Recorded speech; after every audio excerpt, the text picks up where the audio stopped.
Buenas tardes a todas y todos.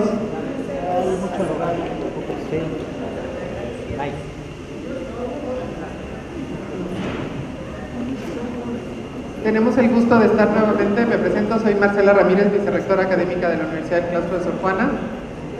Tenemos el gusto de estar nuevamente en estas actividades que hemos venido realizando con la nueva Escuela Lacaniana en su capítulo México, en el marco de la colaboración de la alianza estratégica que tenemos con la escuela para fortalecer, obviamente, no solo la formación en psicoanálisis, sino también una perspectiva, seguramente algunos de ustedes ya la han escuchado o ya tienen información, de fortalecer la maestría en estudios de psicoanálisis que la Universidad del Claustro de Sor Juana tiene ya como programa académico, como parte de su oferta justamente en la universidad, y que en esta ocasión, en la generación que iniciará en el mes de agosto de 2015, la generación 2015-2017, tenemos la oportunidad y la gran perspectiva de fortalecer justamente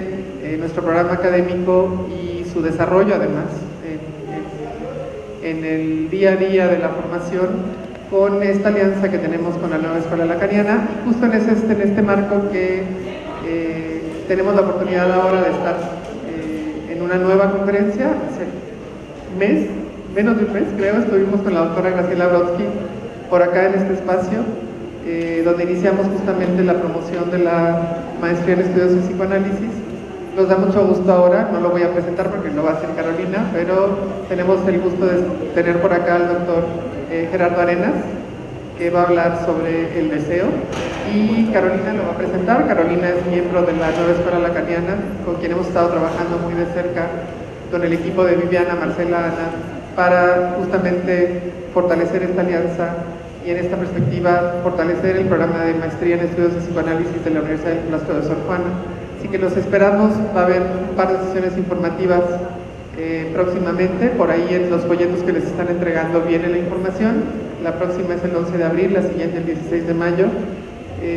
Estaremos compartiendo información justamente más puntual sobre la maestría. La maestría ahorita está en proceso de revisión de algunos ajustes que hicimos del plan de estudios, justamente en el marco de esta alianza con la nueva Escuela Lacaniana en la Secretaría de Educación Pública. Y como les decía, esperamos en agosto estar abriendo una nueva generación de profesionales que se formen en estudios psicoanalíticos con esta nueva fortaleza que tenemos en la colaboración conjunta. Nos da mucho gusto tenerlos por aquí. Doctor, bienvenido al claustro. Creo que ya le dieron por ahí un breve recorrido de nuestros espacios en la universidad, que son maravillosos y además tienen todo un cúmulo de historia detrás. Muchas gracias, Carolina. Gracias, Viviana. Por ahí no la veo, pero Ivana, perdón que no la veo por ahí. Y bueno, pues bienvenido y gracias por estar por acá. Pues muchas gracias. Primero agradecer, como siempre, a las autoridades del claustro, a Marcela Ramírez, a Hans Olvera, a la doctora Sandra Lorenzano. Y bueno, hoy tenemos el gusto de tener aquí a Gerardo Arenas para hablarnos justamente. Nuevamente anunciarles que nuestra participación en la maestría, como decía Marcela, ¿no? Que está siendo relanzada, la maestría en estudios en psicoanálisis. Para la ANEL México DF se trata de otro momento en el lazo de trabajo con la Universidad del Claustro, con la que comenzamos a trabajar hace 3 años ya. Auguramos muy buenas cosas para esta nueva etapa. Nuestra presencia en la maestría es una apuesta para expandir aún más nuestra transmisión del psicoanálisis y orientación lacaniana. En este sentido, debemos decir que la maestría está orientada en conocer cómo entendemos los conceptos psicoanalíticos propuestos por Freud y Lacan, para hacer una interpretación de los síntomas actuales y el malestar en la cultura hoy. Dicho de otra manera, lo que nos interesa es enseñar cómo es el discurso psicoanalítico, cómo se ha replanteado desde Freud hasta nuestros días y cómo podemos hacer uso de él para entender nuestra realidad. Los que estén interesados, ya lo dijo Marcela, habrá pláticas informativas Están en el folleto las dos fechas próximas, en abril y en mayo, y bueno, también se hará llegar por las redes de la universidad, ¿no? Para cualquier cosa. Bueno, la conferencia Gerardo la ha nombrado Volver al Deseo, como un guiño, entiendo, a la película Volver al Futuro. Y dice: volver al deseo es como volver al futuro, una aventura hacia atrás para incidir en el porvenir. El deseo para el psicoanálisis de orientación lacaniana es fundamental, es justamente lo que orienta la cura, ¿no? Se trata de un principio no estandarizado, el deseo del analista, que permite que el analista se ubique en la transferencia y oriente su intervención. Es un efecto de formación, donde se pone en juego su experiencia analítica, cuánto sabe de su fantasma y de su síntoma, y en este sentido la experiencia del control es también muy importante. Si el analizante que practica el psicoanálisis sigue estas experiencias de formación, podrá saber cuáles son las coordenadas subjetivas que lo llevan al deseo de conducir curas de sujetos que demandan aliviar su sufrimiento, y al menos advertir que desear curar no es la respuesta. Formar el deseo del analista no es cosa sencilla, porque se trata de un no deseo de curar. Entonces, ¿qué deseo para el analista? Supongo que la conferencia de hoy nos dará alguna respuesta sobre esto. Por cierto, queremos anunciarles que en la librería está el seminario 6, del cual Gerardo es traductor, entonces, bueno, es todo un honor tenerlo aquí también por eso, ¿no? Y hay pocos ejemplares, así que corran. Este texto será también el que trabajaremos en el próximo coloquio seminario. Entonces, bueno, para todos los que estén interesados, que sepan que las inscripciones ya están abiertas y antes del 29 de mayo tienen un costo menor. Ahora voy a presentar a Gerardo. Gerardo Arenas es psicoanalista, miembro de la Escuela de Orientación Lacaniana y de la Asociación Mundial de Psicoanálisis, licenciado en Psicología, doctor en Ciencias Físicas, licenciado en Ciencias Físicas por la Universidad de Buenos Aires, todo esto por la Universidad de Buenos Aires, disculpen. Tiene un posgrado en Inteligencia Artificial de la Facultad de Ciencias Exactas y Naturales, también por la Universidad de Buenos Aires. Es autor de varios libros: Los 11 unos del 19+1, La flecha de Eros, En busca de lo singular y Estructura lógica de la interpretación. Cuenta con varias compilaciones publicadas, piezas útiles y sutilezas y usos de la interpretación en la psicosis. Es traductor de algunos textos de Jacques Lacan, como dijimos, el seminario 6, el de su interpretación, el seminario 19 o peor, el mito individual del neurótico, y de los cursos psicoanalíticos de Jacques Alan Miller, Piezas sueltas, El lugar y el lazo, Don, La lógica de la cura. Ha sido jefe de cátedra en la Facultad de Psicología de la Universidad John Fitzgerald Kennedy. Actualmente es profesor invitado en la Maestría en Clínica Psicoanalítica de la Universidad Nacional de San Martín, docente itinerante del Instituto Oscar Mazoto y del Instituto Clínico de Buenos Aires. Nuevamente es un gusto tenerte aquí, Gerardo, y te paso la palabra.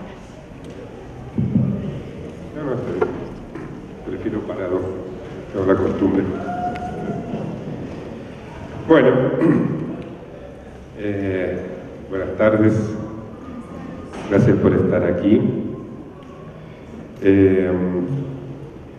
Agradezco en primer lugar a Liliana Berger por la invitación y a toda la gente que acompañó esa invitación para conversar con ustedes sobre el deseo. Quedo así situado entre lo que Graciela Brodsky planteó aquí acerca de la interpretación y lo que próximamente va a plantear Angelina Harari, también sobre la interpretación a partir del seminario 6, ¿no? O sea que esta triple secuencia se podría pensar como una especie de sándwich, de emparedado de deseo entre la interpretación de un lado y del otro. Yo voy a hablar del jamón del sándwich, que es el deseo.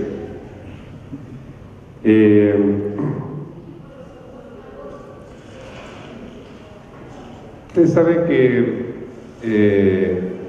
Freud descubre que lo que da vida al inconsciente, lo que lo hace palpitar, es esencialmente un deseo que él califica al final del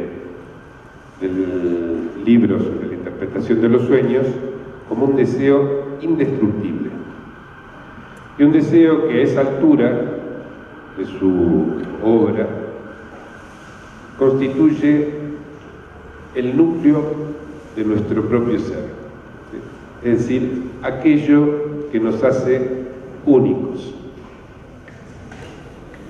Para Freud, que en esto sigue una idea, desarrolla una idea original de Schopenhauer, para Freud hay algo que hace que cada uno de nosotros sea único.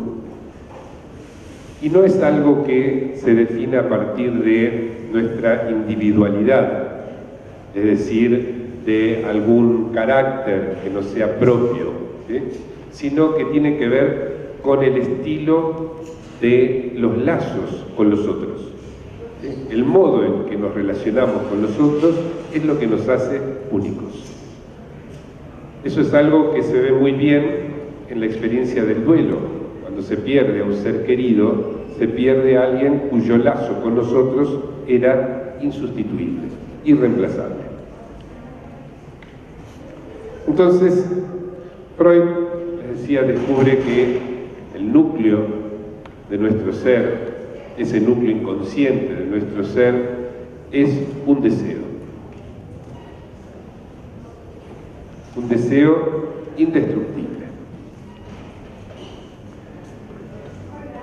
Con el avance de su experiencia clínica sobre todo, que empezó siendo predominantemente una experiencia de la histeria, y que luego se fue enriqueciendo con otras estructuras clínicas, particularmente la neurosis obsesiva, Freud encuentra que detrás del deseo está la pulsión. Hay un recorrido, uno puede seguir los primeros años del siglo XX, desde el comienzo del siglo XX hasta el final de la primera década, desde el historial de Dora, una histérica, hasta el historial del hombre de las ratas, neurótico obsesivo, donde uno ve cómo Freud progresivamente sitúa detrás del deseo la pulsión. No confunde ambas cosas, sino que de alguna manera dice, en el fundamento de esto que llamo ese núcleo del ser indestructible que nos hace únicos, ¿sí?, hay otra cosa que está detrás, que es esa pulsión. Tanto es así que al final de su obra, ¿sí?, va a decir que ese núcleo del ser es el ello, es decir, el conjunto de las pulsiones de cada uno. O sea que hay un recorrido en Freud de ir del deseo a lo que parece ser su fundamento pulsional.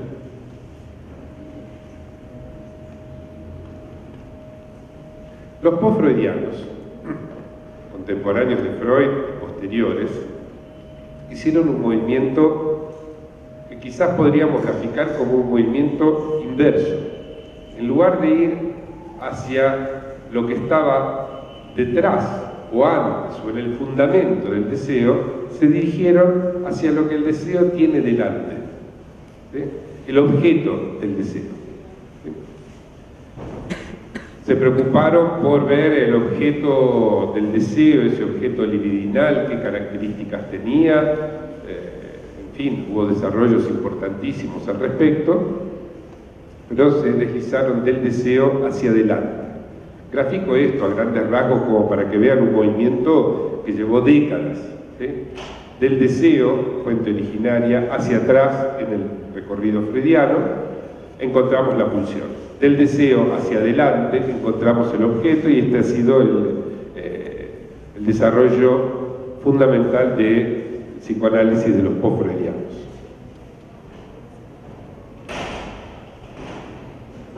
Cuando Lacan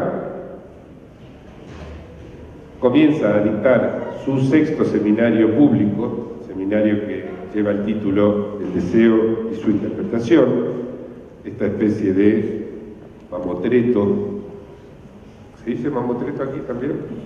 Mamotreto, bodoque, que es el libro más pesado, no por la lectura, que es muy sencilla, sino pesado en kilogramos, ¿no?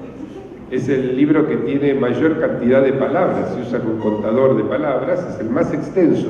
De todos los seminarios de Lacan, es el más extenso.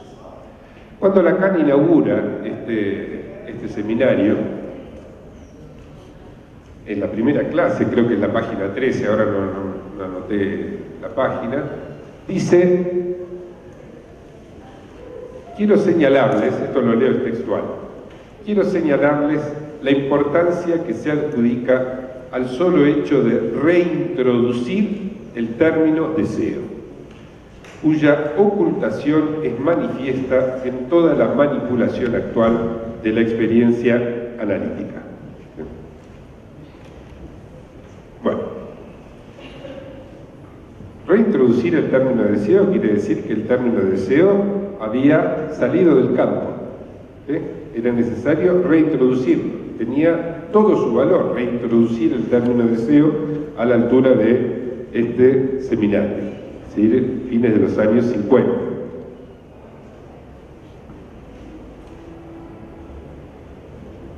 Cuya ocultación es manifiesta, dicen, toda la manipulación actual de la experiencia analítica. ¿Por qué? Porque se ocultó el deseo detrás de los objetos del deseo. ¿Sí? Todo el acento estaba puesto en los objetos del deseo. Entonces, Lacan dice, estamos diciendo algo novedoso si reintroducimos el término deseo. Bueno, si ustedes tienen una idea del recorrido que hizo Lacan, después de este seminario, viene seminario número 7 sobre la ética del psicoanálisis, donde introduce por primera vez de manera conceptual la noción, hasta ese momento difusa, del goce. Luego el goce va a ser concepto cada vez de mayor peso en la enseñanza de Lacan, se va a juntar con el síntoma al final de su enseñanza en una noción totalmente novedosa, que él incluso crea un término para nombrar lo que es el santón, ¿sí? No importa eso, la cuestión es que el propio Lacan también dejó de hablar del deseo, ¿sí? Cada vez habla menos del deseo. Y los lacanianos que seguimos la enseñanza de Lacan, nos hemos olvidado de hablar del deseo. Entonces hablamos del goce, hablamos de un montón de cosas, ¿sí?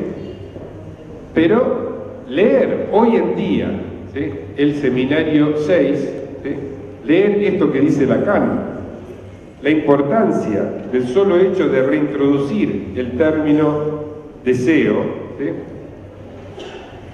Esta referencia de Lacan es entonces una referencia de vanguardia.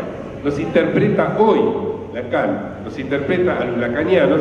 Miren, muchachos, ustedes se han olvidado del deseo, ¿sí?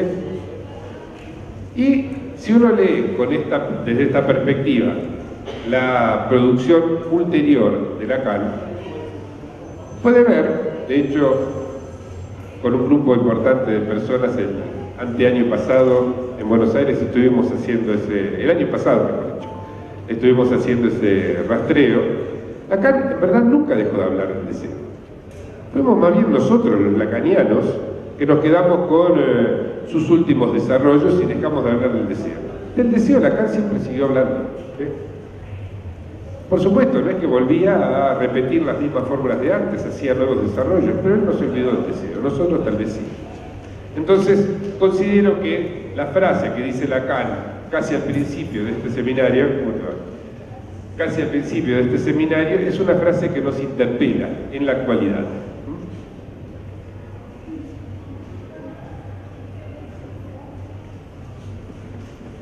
Los lacanianos modernos, me incluyo en esto, hemos sepultado el deseo bajo el goce. ¿Sí? Y esto tiene ciertas consecuencias en cuanto al modo, no solamente en que trabajamos en nuestros análisis, sino también en el modo en que transmitimos la experiencia y por lo tanto el modo en que nos hacemos leer los psicoanalistas por la cultura. Consecuencias que tal vez no son las mejores. O sea que volver al deseo quizás nos permita adquirir otro rostro a los ojos de quienes nos leen, quienes nos miran, quienes nos escuchan.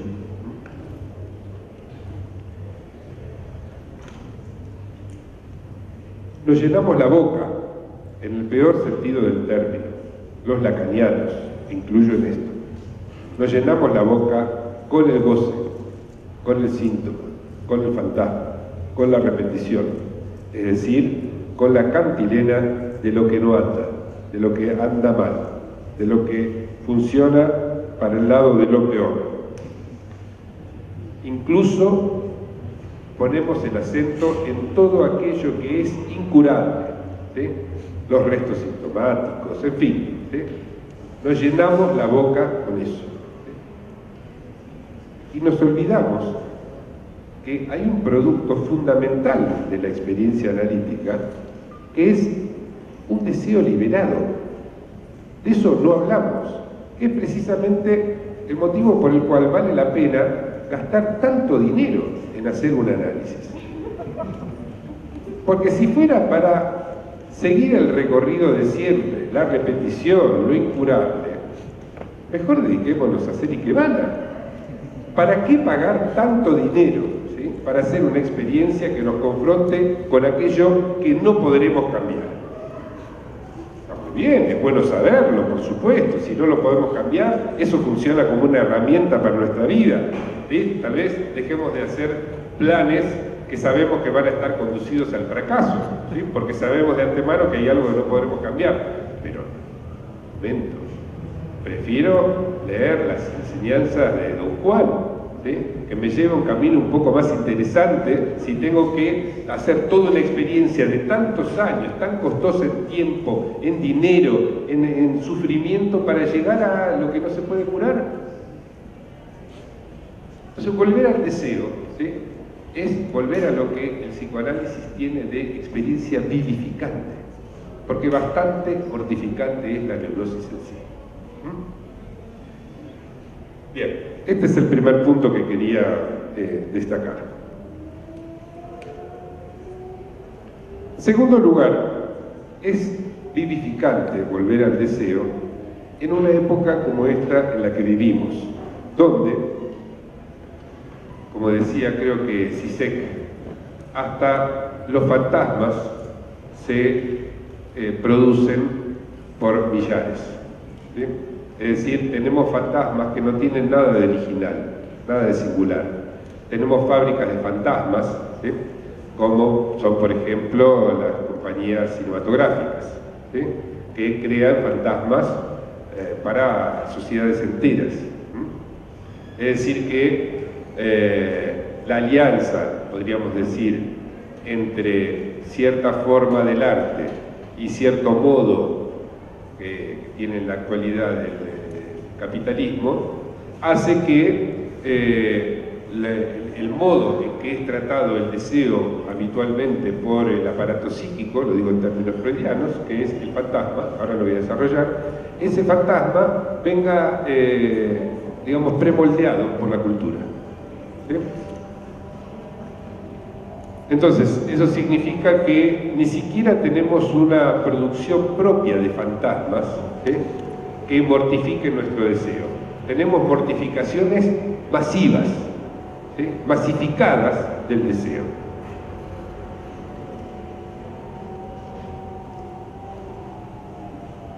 Es una época, que es la que vivimos, que Jacques Alain Miller hace muchos años caracterizó de una manera muy clara, siguiendo los desarrollos de Lacan, como la época del imperativo del goce de lo nuevo.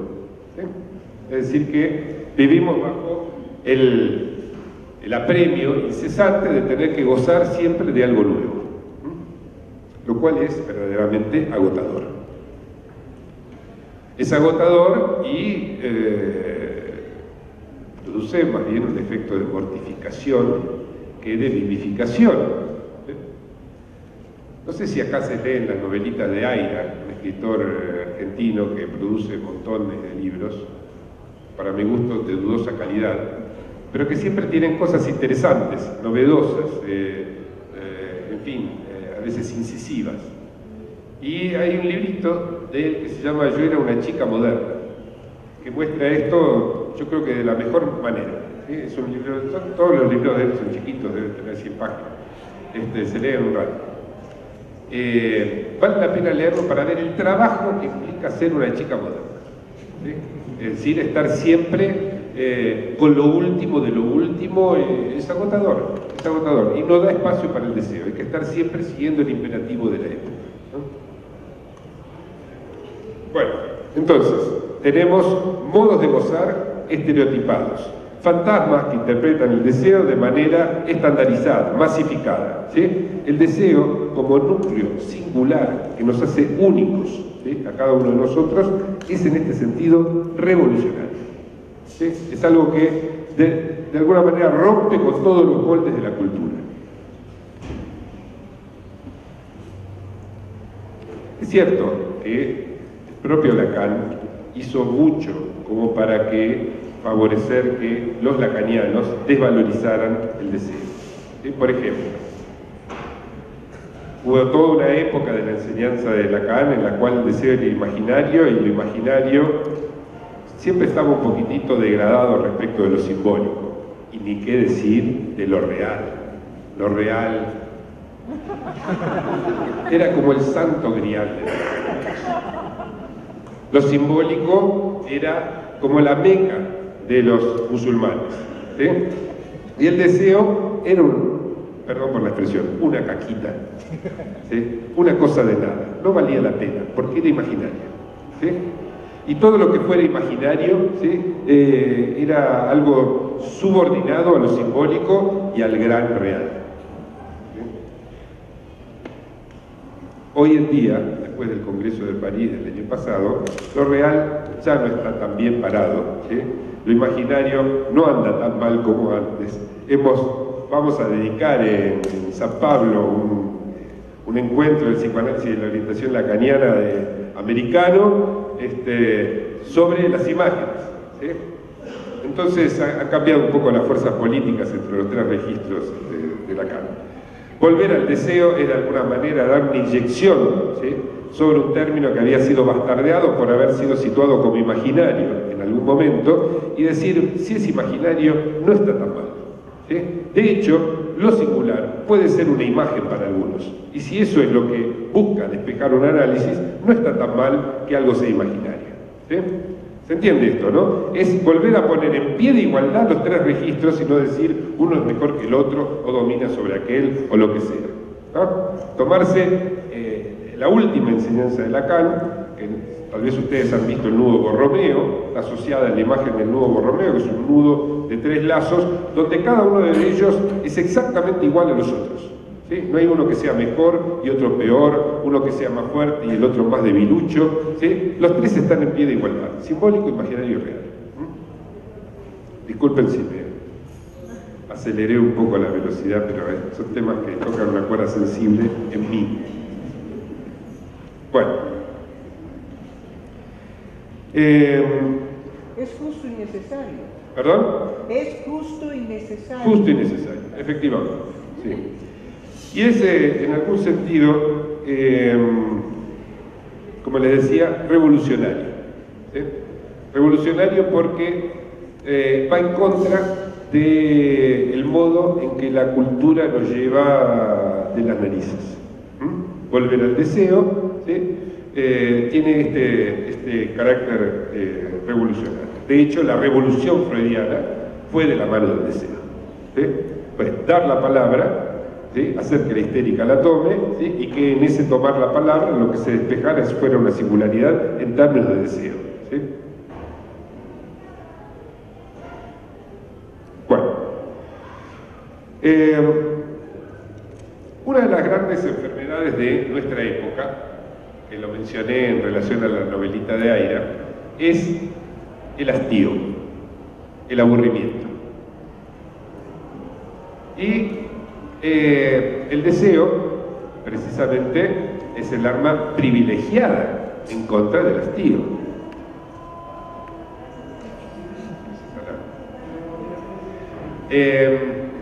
Digo, el deseo es un arma privilegiada contra el hastío, contra el aburrimiento.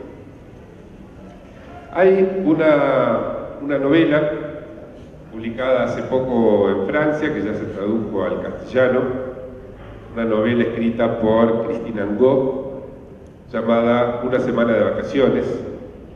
No sé si Graciela llegó a mencionar algo de eso cuando vino. Me alegro, así no los aburro.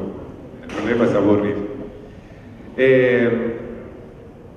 Es una novela cuya existencia yo desconocía hasta que escuché una conferencia de Jacques Alain Miller,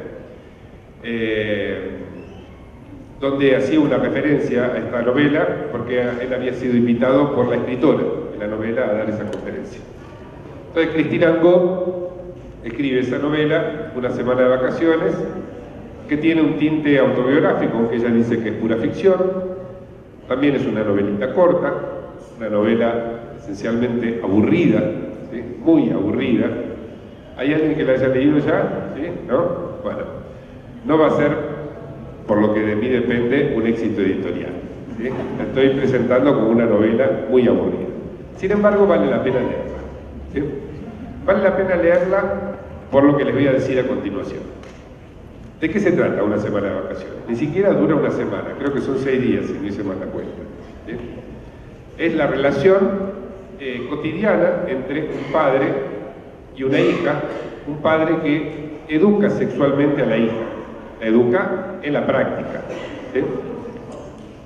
Es decir, un padre a la antigua, digamos. Ustedes saben que esa práctica era muy extendida, después digamos, se la prohibió en momentos bastante iniciales de nuestra historia, sí, pero era bastante habitual y se sigue utilizando esa práctica de los padres que desfloran a sus hijas o que les dan las primeras relaciones sexuales. Aquí la entrena muy bien, hay que decir que le muestra muy bien cómo funciona el objeto en el fantasma masculino, ¿sí?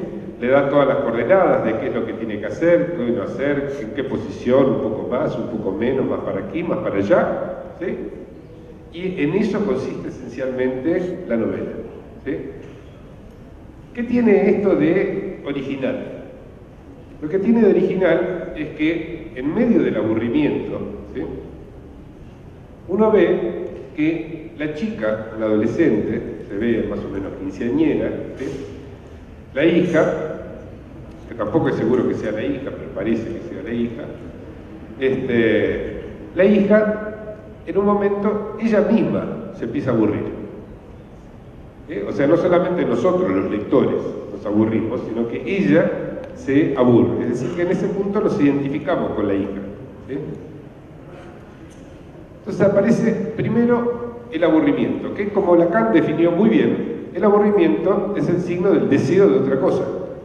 Una definición magistral, ¿sí? Entonces aparece el aburrimiento. No es de otra cosa especial, definida, sea cual sea, simplemente deseo otra cosa, ¿sí? Entonces primero la chica se aburre, ¿sí? Luego aparece un deseo en el sentido del anhelo, ¿sí? Lo que en alemán se llama el Wunsch, ¿sí? Traducido por anhelo, ¿sí? A lo largo de este seminario, y que es el deseo de parar un poquitito de estar en la cama las 24 horas del día, ¿sí? Y poder leer un libro, ¿sí? Entonces quiere hacer un break, como se dice, ¿no? Una pausa en su educación sentimental para leer un libro, ¿sí? Y el tercer movimiento, ¿sí? Relacionado con esta salida de la rutina, es el momento en que ella tiene un sueño. Allí ya pasamos al deseo inconsciente. No nos enteramos como lectores de cuál es el sueño que tuvo, ¿sí? Pero sabemos que se lo cuenta el padre y que en ese momento se produce el acabose, ¿sí?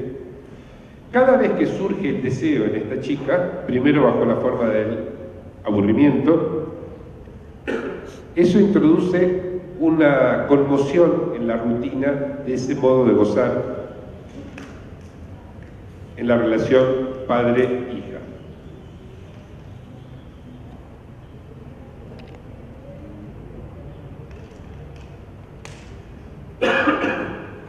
Primero bajo la forma del aburrimiento, luego bajo la forma del deseo de leer un libro.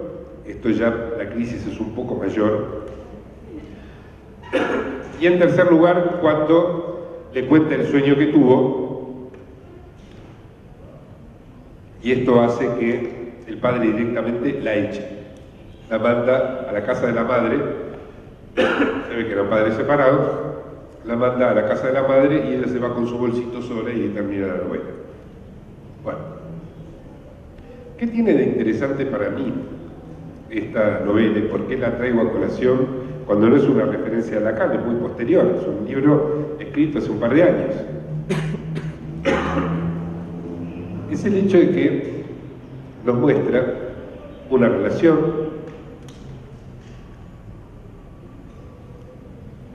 caracterizada por la monotonía del modo de gozar,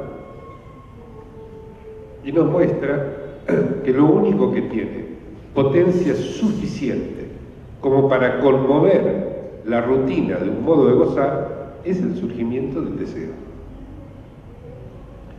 En la conferencia Miller solo subraya el último momento, la aparición del sueño. Por supuesto, es lo más poderoso, es un deseo inconsciente.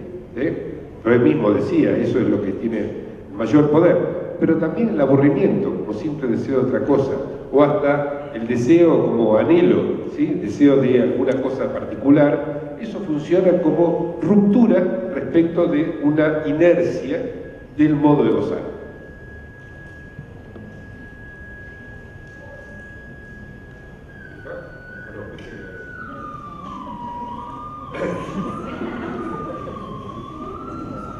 Esto también rompe la rutina.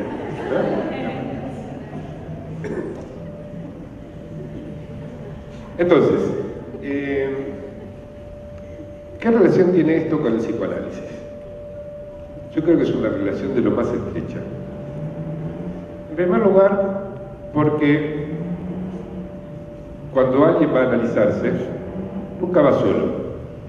Siempre lleva al análisis todas sus relaciones, sus lazos libidinales, como lo llamaba Freud, y sobre todo va porque hay algo en esos lazos libidinales que no le gusta, pero no sabe cómo cambiar. Es sobre todo eso lo que se va a buscar en el análisis, cambiar algo en el modo de hacer lazo con los otros.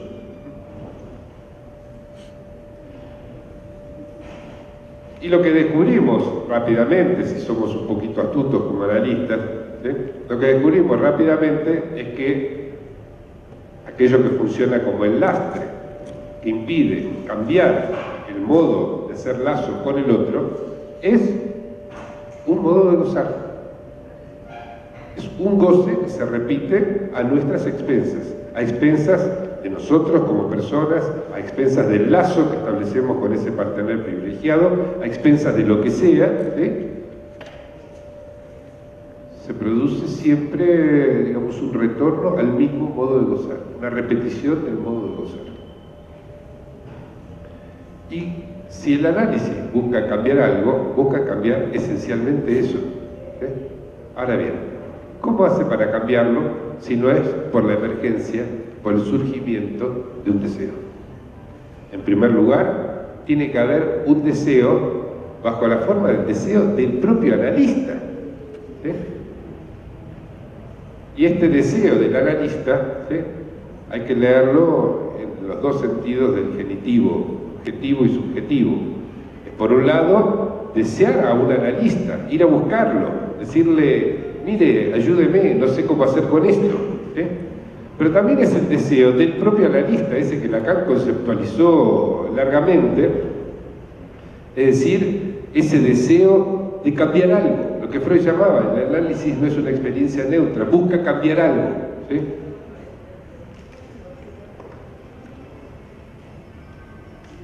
Ese deseo del analista que Lacan dice no es un deseo puro, es verdaderamente impuro porque tiene un sesgo. No le da lo mismo cualquier cosa, quiere cambiar algo. Por lo tanto, si les dije que el deseo es el mejor remedio contra el hastío, les estoy diciendo también que el deseo del analista es el mejor remedio contra la repetición.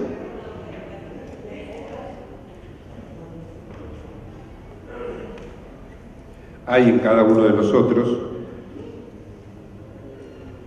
una economía de modos de gozar. Cuando hablo de economía me refiero al hecho de que hay modos diferentes de gozar que no son asequibles, ¿sí? Tenemos modos de gozar fálicos, es lo que se llama el goce masturbatorio, ¿sí? No es necesario masturbarse para tener ese modo de gozar, es mucho más amplio el concepto. Cierta forma de pensar puede ser puesta bajo la cuenta del goce masturbatorio. Las mujeres saben muy bien que los hombres que se quedan pensando mucho tiempo, algo de eso están haciendo.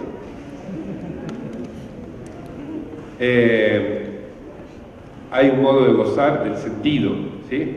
Hay un modo de gozar de la vida también. Y hay una conferencia que da Lacan en Roma en el año 74, llamada La Tercera, donde él plantea una suerte de economía entre esos modos de gozar, ¿sí? Tema interesante que sería lindo desarrollar en alguna ocasión. Es decir que si uno ha perdido algo del goce de la vida, que generalmente eso es lo que nos lleva a consultar a un analista, ¿sí? Es porque estamos gozando demasiado de otros modos de gozar. Y por lo tanto, ¿qué habría que hacer? Reducir algo de esos otros modos de gozar para devolver algo del goce de la vida. ¿Se entiende? La noción de economía es una especie de suma cero. Si aparece en un lado, lo tengo que sacar del otro lado, ¿no? Pero además de existir una economía del goce, existe un programa de goce que Freud estudió ya desde la época del proyecto de psicología, cuando usaba esos modelos de neuronas, facilitaciones, que era un modelo de cómo el aparato psíquico funciona a base de repeticiones. Es más, según la idea de Freud, el primer modelo de Freud, navegamos siempre entre dos repeticiones, ¿sí? Por un lado, la repetición de ir siempre a lo mismo, ¿sí? Y por otro lado, la repetición de siempre algo diferente, ¿sí? Es decir, la repetición pulsional, ¿sí? Que nos lleva a tropezar siempre con la misma piedra y buscar siempre el mismo modo de gozar, y la repetición metonímica del deseo, es decir, siempre otra cosa, siempre otra cosa, siempre otra cosa, ¿sí? Esa segunda vertiente es la que explotó a las mil maravillas el capitalismo contemporáneo. Hizo de eso una producción de dinero. Bueno, entonces, el goce de la vida, ¿sí? Es algo que está íntimamente vinculado con el deseo, ¿sí? Es lo que nosotros vemos que sucede en un análisis que funciona más o menos bien, ¿sí? Vemos que el deseo ha perdido algo de su prisión. Ahora les voy a hablar acerca de las prisiones del deseo, y al mismo tiempo se ha cambiado algo en la economía del goce, de manera tal que un poco menos de goce masturbatorio, un poco menos de goce de sentido y por lo tanto un poco más de goce de la vida, ¿sí? Entonces verdaderamente uno se siente mejor, ¿sí? Ahí vale la pena poner el dinero, poner el tiempo, ¿sí? Y hacer una experiencia analítica, ¿sí? Porque no es solamente lo incurable, ¿sí? Es justamente lo que tiene que ver con la vida y con el deseo, lo que vamos a buscar allí.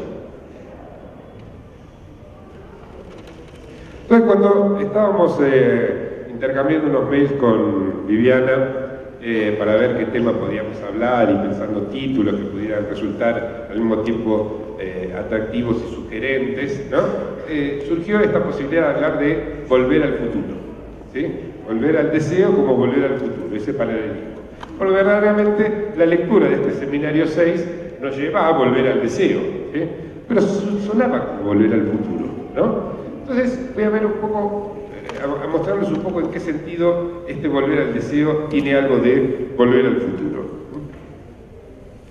Hay, en las notitas que pusimos para la difusión, decíamos que es una aventura hacia atrás para incidir en el porvenir. Eso es lo que voy a tratar de comentar ahora.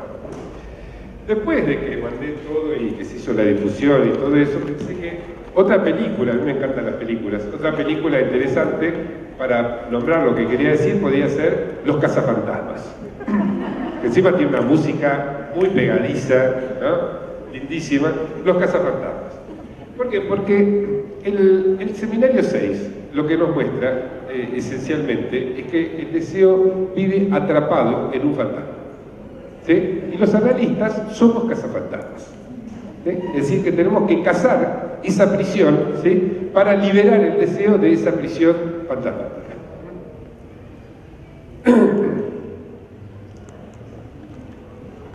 Cuando el deseo es atrapado por el fantasma, es atrapado por una estructura significante, y esa estructura significante condena el deseo a la repetición, ¿sí? A la repetición en el sentido del hastío, ¿sí? No sé si aquí han visto, han estado discutiendo el grafo del deseo, tal vez sí, digamos, es un aparatito que inventa Lacan para establecer ciertas relaciones. Bueno, pone en ese grafo del deseo frente al deseo el fantasma. ¿Sí? ¿Qué quiere decir? Que el deseo andaba vivito y coleando hasta que fue cazado por la trampa del fantasma, y una vez que quedó allí es difícil de sacar. ¿Sí?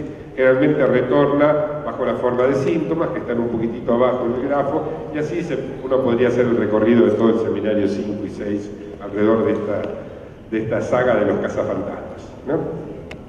Entonces, el fantasma es un cazadeseos y el analista es un cazafantasma. Esa sería la secuencia.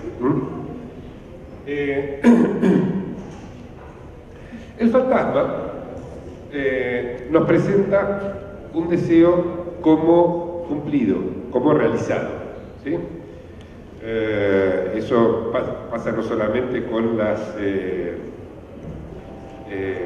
fantasías inconscientes, que son las que nosotros llamamos fantasmas, y que tenemos que sudar bastante en un análisis para llegar a saber qué estructura tienen, muchas veces, no siempre, pero lleva un trabajo, reconstruirlas, etc. Bueno, no solamente sucede eso con las fantasías inconscientes, que como las llamaba Freud, que nosotros llamamos fantasmas, sino que también ocurre con los fantaseos conscientes, con los sueños diurnos, cuando nos dejamos llevar por el fantaseo, ¿no?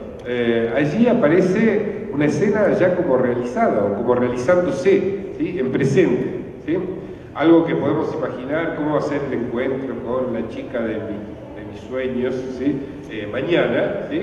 Lo anticipamos, lo vemos en presente y entonces nos hacemos la cabeza. ¿Se dice aquí hacerse la cabeza? ¿No? No sé. La idea. Hacerse... La idea. No, es un poco más erótico. Pero bueno, es como ir calentando el territorio, ¿sí? Preparándose psíquicamente para ese encuentro, ¿sí? Bueno, lo plantea en presente, ¿sí? Es decir, que de alguna manera, ¿sí? Esa fantasía, por más que sea consciente, está preparando algo del futuro, ¿sí? Algo del porvenir, ¿sí?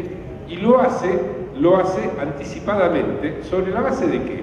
Sobre la base de algo pasado, ¿sí? Al final de la interpretación de los sueños, las últimas líneas de la interpretación de los sueños, Freud dice lo mismo acerca del sueño. Tengo aquí casi la frase textual, ¿sí? El fantasma, al igual que el sueño, nos presenta un deseo como cumplido, ¿sí? Como ya realizado. Y en este sentido nos traslada al futuro, como dice Freud, un futuro creado a imagen y semejanza del pasado por ese deseo que se acuerdan que era indestructible, ¿no?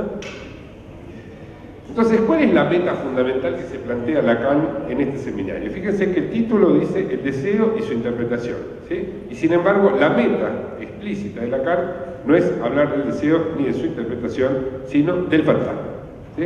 ¿Por qué? Porque el fantasma es el lugar donde está atrapado el deseo, ¿sí? Y por lo tanto es el lugar donde apunta la interpretación, ¿sí? ¿Se entiende? Es el punto, digamos, entre el deseo y su interpretación, si quieren la Y que une las dos cosas, lo que está es el fantasma, ¿sí? Y ese es el corazón de este seminario. Es el fantasma en todos sus sentidos, incluso el fantasma ese que hace a la noche, ¿sí? Que aparece en la explanada de Elsinore, en Hamlet de Shakespeare, ¿sí? Entonces, el objetivo central de este seminario es definir el fantasma para ver qué relación tiene con el deseo, qué relación tiene con la interpretación, ¿sí? Pero es un seminario sobre el fantasma, ¿sí? Esencialmente. Y él dice, allí se produce la interpretación del deseo, ¿sí? En el fantasma se produce la interpretación del deseo, también en la primera clase, ¿sí? Yo agregaría esto, hoy en día, ayornando un poco esta afirmación de Lacan, diría que ahí se produce en el fantasma una interpretación del deseo, ¿sí? Ya que hay por lo menos dos. Ahí voy un poquitito más allá de lo que plantea Lacan en el seminario, ¿sí? Hay por lo menos dos que voy a tratar de explicarles rápidamente. Tengo tiempo, ¿no? Sí. Hay dos interpretaciones del deseo. Una interpretación imaginaria del deseo y una interpretación simbólica del deseo. Esto es lo que quiero transmitirles como para ver de qué manera podemos volver al deseo hoy, es decir, con este seminario, pero sin olvidarnos de todo lo que Lacan dijo después. Tenemos dos interpretaciones del deseo. Una interpretación imaginaria, entonces, del deseo, que es aquella que interpreta el deseo como castración.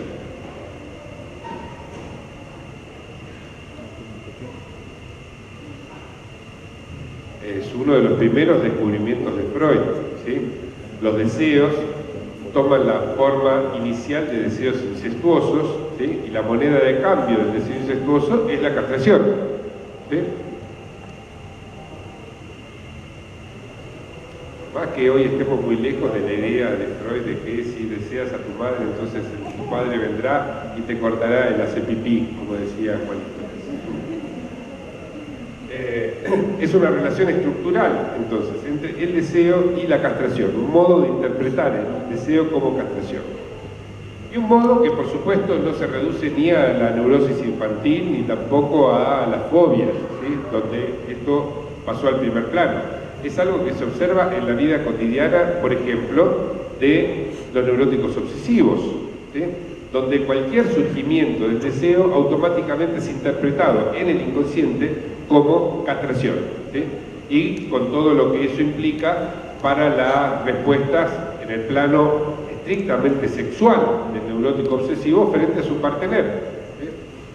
Todos los avatares del falo, desde los más comunes como la eyaculación precoz o la impotencia, hasta algunos mucho más sofisticados, se hacen presentes porque surge el deseo y es interpretado imaginariamente como castración, particularmente bajo la forma de amenaza de castración.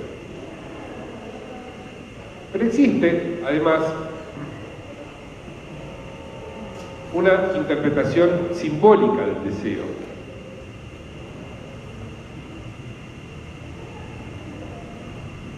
que es la que Lacan, 3 años antes de este seminario, llama la metáfora paterna. Una interpretación simbólica del deseo que esencialmente quiere decir el complejo de Edipo visto desde la perspectiva simbólica, ¿sí? ¿Qué quiere decir interpretar simbólicamente el deseo? El deseo entendido como deseo del otro, y particularmente ese otro que la madre, en el complejo de Edipo, ese deseo del otro es interpretado como padre. Dicho de otra manera, ¿qué desea la madre? Desea al padre, ¿sí? Y el sentido, ¿sí?, que toma esa interpretación del deseo es lo que llamamos el falo. Por eso es que el padre anuda el falo a la castración. ¿Qué quiere decir el falo? Significa, si la madre desea al padre es porque el padre es el portador del falo. ¿Está? Esa es la interpretación simbólica del deseo. Entonces tenemos una interpretación imaginaria, me siguen, ¿no? Podríamos tomar el deseo interpretado por la vía de lo imaginario, ¿sí?, como castración, en términos de un fantasma, una fantasía inconsciente de castración. Hay un texto hermoso de Freud llamado Pégalo a un niño que lo ilustra, maravilloso, ¿sí? Y el mismo deseo lo tenemos interpretado de manera simbólica, ¿sí?, como padre, por el significante del nombre del padre, es el término técnico que usa Lacan, ¿sí? Es interpretado como falo. Entonces, ya sea como castración, ¿sí? Ya sea como falo, ¿sí? Tenemos que ambas interpretaciones del deseo dependen de un mismo factor, que es el padre. ¿Por qué? Porque el fantasma, ¿sí?, es uno de los disfraces del padre, ¿sí? Y el padre simbólico es el que ejerce precisamente la metáfora paterna que simboliza el deseo de la madre, ¿sí? Por un camino o por el otro, las dos interpretaciones del deseo dependen del padre, ¿sí? En las clases sobre Hamlet del seminario 6, que en estos momentos algunos están viendo en detalle, en las clases sobre Hamlet, 7 clases que Lacan dedica a discutir el Hamlet de Shakespeare, el fantasma aparece literalmente como fantasma, como ghost, como, ¿no?, aparición espectral en la noche de la explanada que solamente pueden ver algunos, no todos, en fin. Y el objetivo central de Lacan en esas clases dedicadas a Hamlet es mostrar efectivamente que el fantasma es un ropaje del padre, ¿sí?, tal como Freud lo había hecho con el análisis de Pegar a un niño. El fantasma es un ropaje del padre. Y además mostrar algo que va a desarrollar muchísimos años después, pero que aquí ya está presente, mostrar que el padre es esencialmente un síntoma. Yo no sé si ustedes están al tanto de la obra Hamlet de Shakespeare, si la han leído, si la han visto representada. Es mucho mejor verla representada que leerla, pero digamos, si tal vez algún recuerdo, algún registro tengan de eso. Disculpen si les cuento una historia que ya conocen. Hay una parte de la obra donde aparece el fantasma como espectro, ¿sí?, del padre de Hamlet, se le presentifica y le cuenta al hijo cómo fue asesinado por quien era su hermano, ¿sí?, que luego se va a casar con quien era su esposa. Es decir, el hermano le burló la esposa y el trono al mismo tiempo al padre de Hamlet.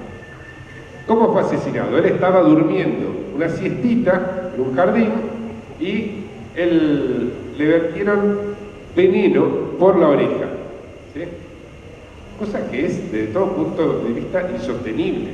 Digamos, que poniendo unas gotitas en la oreja alguien se vaya a morir, ¿sí? Entonces, es muy interesante la lectura que hace Lacan de esto, ¿sí?, porque dice, más adelante, uno ve que Hamlet enloquece a partir de estas cosas y lo que el padre le pide que haga y que él no puede hacer, en fin, ¿no? Se vuelve bastante loco. Lo que dice Lacan, muy interesante en este seminario, es que en verdad el que resulta envenenado, ¿sí?, es Hamlet, ¿sí?, el hijo, no el padre, ¿sí?, y el veneno le entra por la oreja, ¿sí?, bajo la forma de las palabras que escuchó del padre, ¿está? O sea que el padre verdaderamente funciona como la enfermedad misma para Hamlet. Está enfermo de padre, ¿sí?, y pierde la vida. Pierde la vida incluso por seguir los preceptos de esa voz que ha escuchado bajo la forma de su fantasma. Tomar esto como una metáfora de lo que ocurre en las neurosis, ¿sí?, es decir, por amor al padre, ¿sí?, por esa obediencia de efecto retardado al padre, esa es la expresión freudiana, ¿sí?, no puede comprometer la vida misma, ¿sí?, porque todo el deseo queda encerrado en la cárcel del fantasma. Entonces, si recuerdan esta especie de esquema que no dibujé, pero que les mostré, de que las dos interpretaciones, la imaginaria y la simbólica del deseo, en última instancia se podían reconducir al padre, ¿sí?, Es decir, que en lo imaginario y en lo simbólico, el campo que hoy en día llamamos del semblante, ¿sí? En ese campo, ¿sí? Toda interpretación del deseo remite al Padre.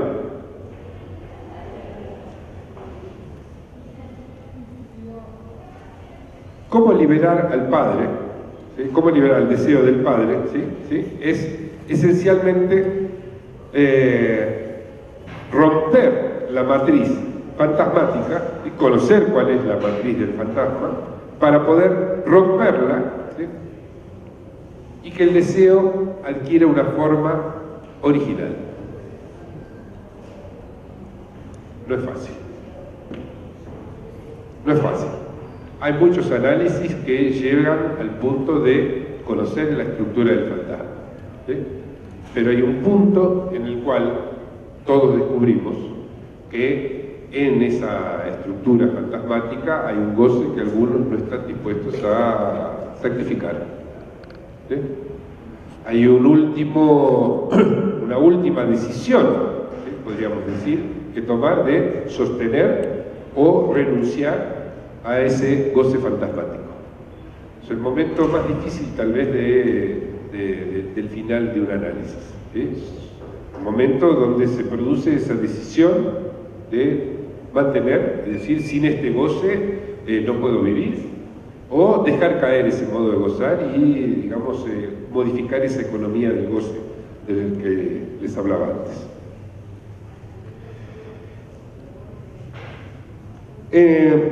En estas palabritas para la difusión de la conferencia, yo trataba de imaginarme un diálogo con gente que venga más o menos como estaba yo un par de años atrás, con esto del goce, de lo real, ¿no? Y entonces me imaginaba, bueno, pero ¿cómo volver al deseo que es imaginario? No hay que volver siempre a lo real, que es lo que vuelve siempre al mismo lugar, etcétera. No. La respuesta es no, ¿sí? Para lo que vuelve siempre al mismo lugar no necesitamos del análisis, ¿sí? Eso vuelve al mismo lugar solito. Necesitamos del análisis, ¿sí? Para que el análisis conmueva algo, rompa, ponga un palo en la rueda en una rutina del modo de gozar, ¿sí? Y eso solo es posible, ¿sí? Por la presencia viva de un deseo, ¿sí? Entonces, para eso, por supuesto, es necesario liberar al deseo de esa doble interpretación, ¿sí? Liberarlo, en definitiva, del Padre.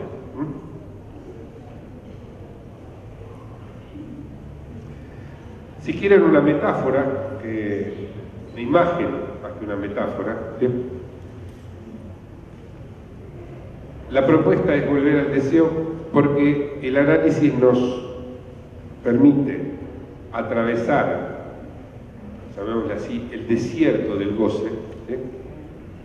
Y poder encontrar ciertos oasis de deseo, ¿sí? Tal vez es la imagen más justa, ¿sí?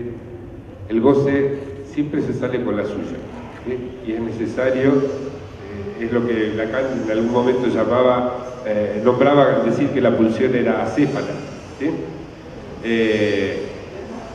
O si quieren, con una metáfora más moderna que le debo a Miller, que me resultó muy divertida, ¿sí? En uno de sus cursos llamado DOC, la lógica de la cura, Miller dice, el deseo siempre tiene que ver con el traspié, con lo fallido, con me olvidé las llaves, ¿sí? La pulsión, al revés, siempre se sale con la suya, ¿sí? Y termina diciendo, siempre tiene las llaves a mano, ¿no? Es una imagen muy buena. ¿Sí? La pulsión siempre logra ser, si no es por aquí, es por allá, finalmente se va a satisfacer, ¿sí? Y en ese sentido vuelve al mismo lugar, solita, sin que nadie le haga nada, ¿sí? No necesitamos del psicoanalista para eso, ¿sí? Entonces, ¿qué es lo que introduce de novedad el deseo? La posibilidad de romper una repetición, ¿sí? Y para eso es necesario, ¿sí?, liberar al deseo del fantasma, es decir, liberarlo del Padre, es decir, ir más allá del Padre. Ahora, fíjense que es precisamente esto lo que nos muestra literariamente esa novela de Una semana de vacaciones.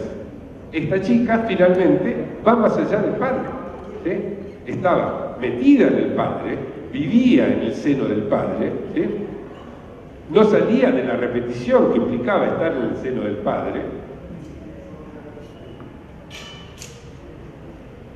vivía capturada en esa estructura fantasmática, repetitiva, que el padre le ilustraba de todas las maneras posibles, con todas las combinaciones, permutaciones posibles, siempre en la misma escena, y por la aparición de un deseo, primero muy indefinido, ¿sí? Ese aburrimiento, luego más definido, parar un poco para leer, finalmente un deseo inconsciente, el poderoso, el verdadero capitalista, como lo llamaba Freud, ¿sí? El capitalista a nivel libidinal, con eso logra romper, ¿sí? La rutina de un modo de gozar. Es casi una metáfora de lo que se busca hacer en un análisis, ¿sí? Vamos al análisis porque tenemos una rutina de un modo de gozar, ¿sí? Que incluye nuestro lazo con un partener, o más de un partener, ¿sí? Puede ser con nuestra pareja, con nuestros hijos, con un jefe, con lo que sea, ¿sí? Pero es un lazo lineal repetitivo, sufriente, ¿sí? Que nos obliga al sufrimiento repetido y no sabemos cómo hacer para modificarlo. El encuentro entonces del deseo y con un deseo del analista, entonces tiene la potencia suficiente como para, si todo va bien, como decía Bion, ¿sí? Romper esa rutina de luz, ¿sí? Entonces, volver al deseo, ¿sí? Es devolver al deseo su potencia mutadora, ¿sí? Ese poder que tiene de romper con la rutina del modo de gozar. Esto es lo que me parecía más interesante de transmitirles, por eso les dije lo de volver al deseo. Pero quiero dejar un tiempo suficiente como para poder dialogar con ustedes a partir de esto, así que les doy la palabra.